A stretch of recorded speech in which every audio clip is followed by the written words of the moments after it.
Painkiller Ghosts, Chapter 33, A Slap in the Dreams. This is 2.5 weeks later, now, and this is how it is. Time has been living in Chastity's house, homeless and sockless, but not quite penniless. This is now, and this is how it is. There's a guest bedroom in Chastity's house, but Time doesn't feel at ease there. He's been sleeping on the floor in the library on the second floor of the house. He's been using a sleeping bag that he and Lincoln found in a pile near the curb the day after Mama's house burnt. It had been declared a total loss, Mama's house, and it's being investigated for arson. Time knew it was arson, no question about it. He even knew who did it. He just didn't care.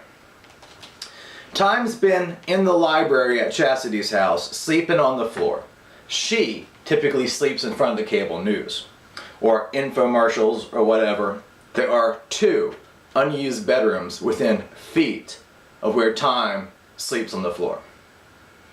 There are a couple of Suzanne Exler's books in the library.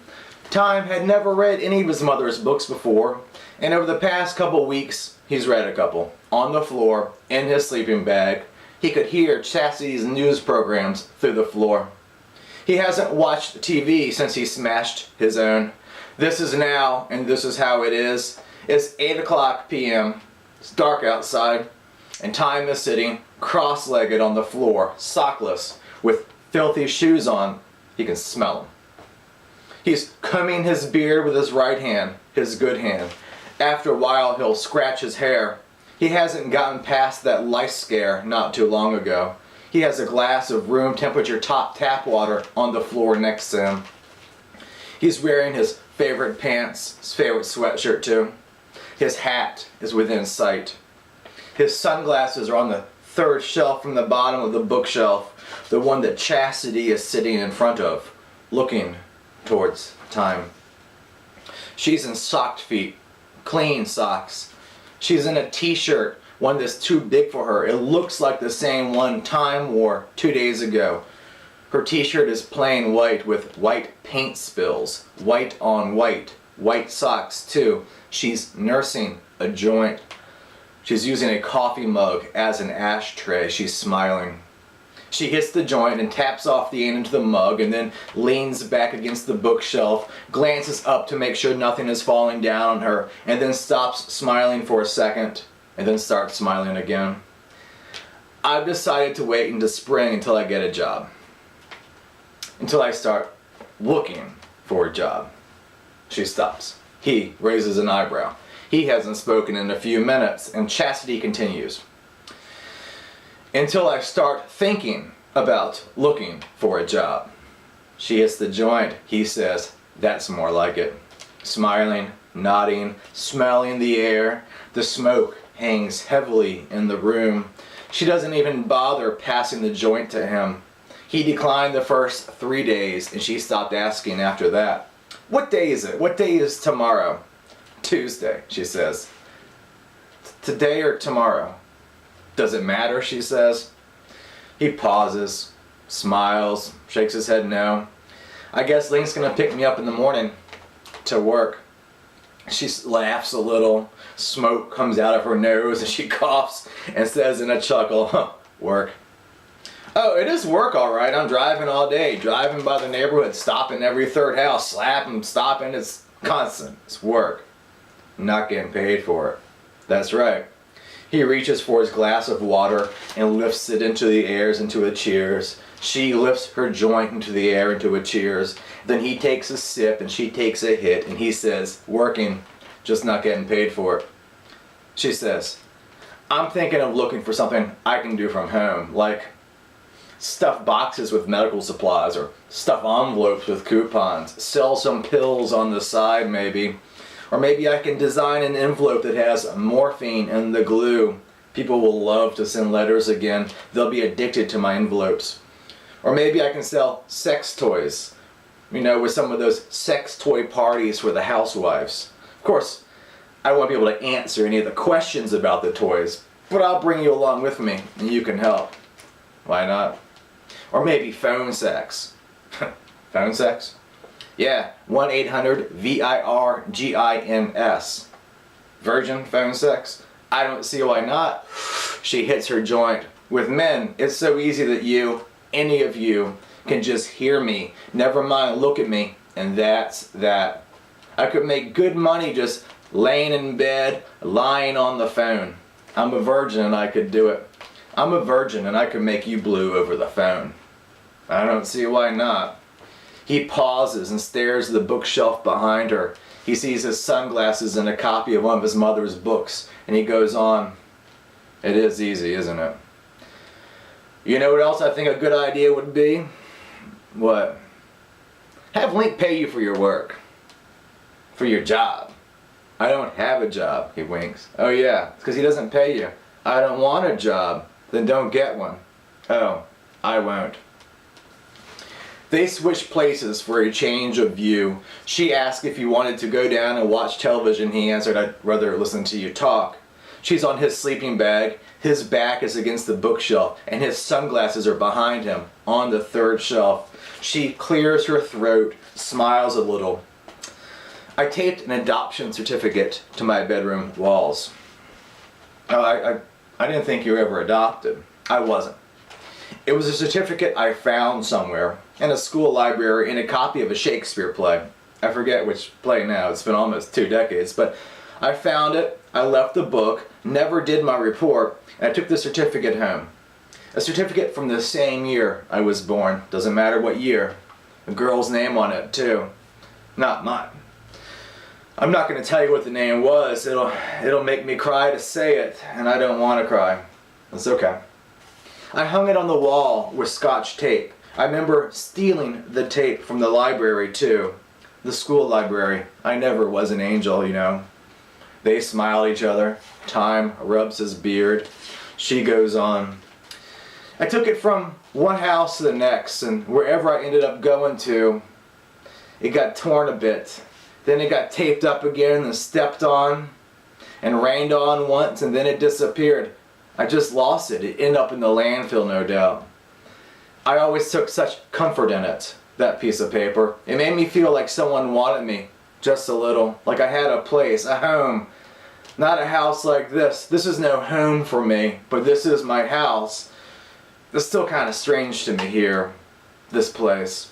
A pause. He coughs, closes his eyes for a second, rubs his temple. She says, but no one ever adopted me. I'm a little too old for that now, huh? Yeah, he smiles, a little. But I'm younger than you. Yeah, a little.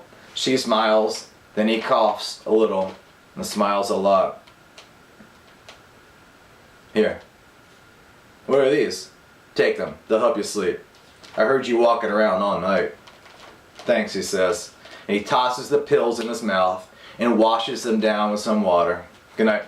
Night. He dreams that he's in the grocery store, shoeless, working on a night when Aaron is the manager. He's stocking shelves, but it's earlier than normal, and there are customers walking around. He's stocking boxes of herbal tea.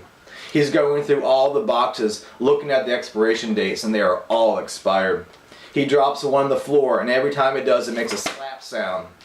The sound that Link makes on the slap on the side of the truck. He drops a box lightly on the floor and slap.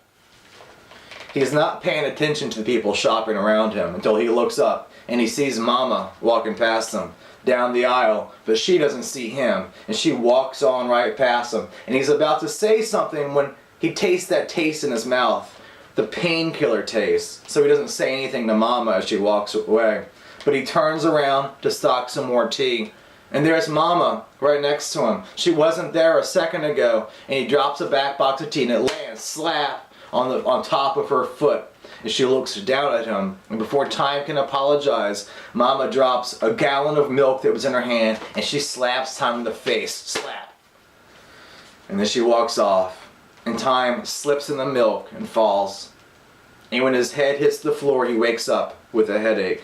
Slap, slap. Even in his dreams, slap. In his dreams, he is hearing it, Lincoln's slap. His hands must be made out of steel, Time thought. He sat up, looked around the room from his sleeping bag on the floor, and he lay back down and closed his eyes. Slap. Link. Time was already wearing his clothes. He went to sleep in them, and so he's ready to go.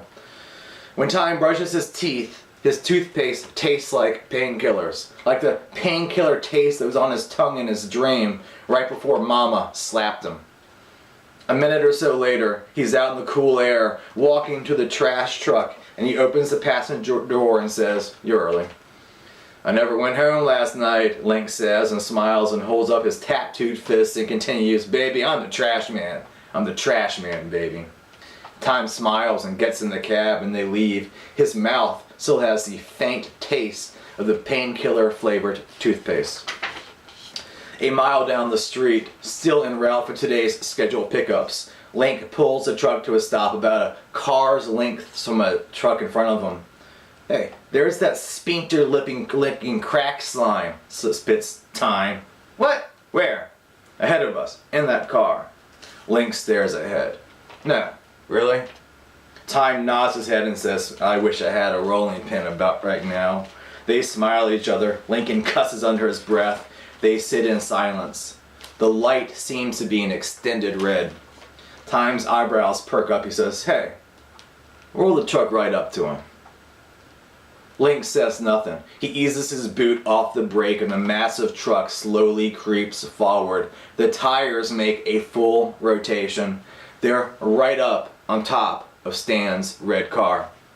By now, Stan, in his car, has noticed the truck rolling closer, and he taps his brake light a few times and honks his horn, and the only reply is slap, as Link slaps the outside of the driver's door with his left hand, and he spits, and they're right up on the little car now. They're actually within an inch, and Link stops the truck. And the red car ahead of them, from the driver's side window, a middle finger pops out. Then Link and Time hear something being shouted from inside the car. Link says, "No one talks to me like that, and I don't even know what he said."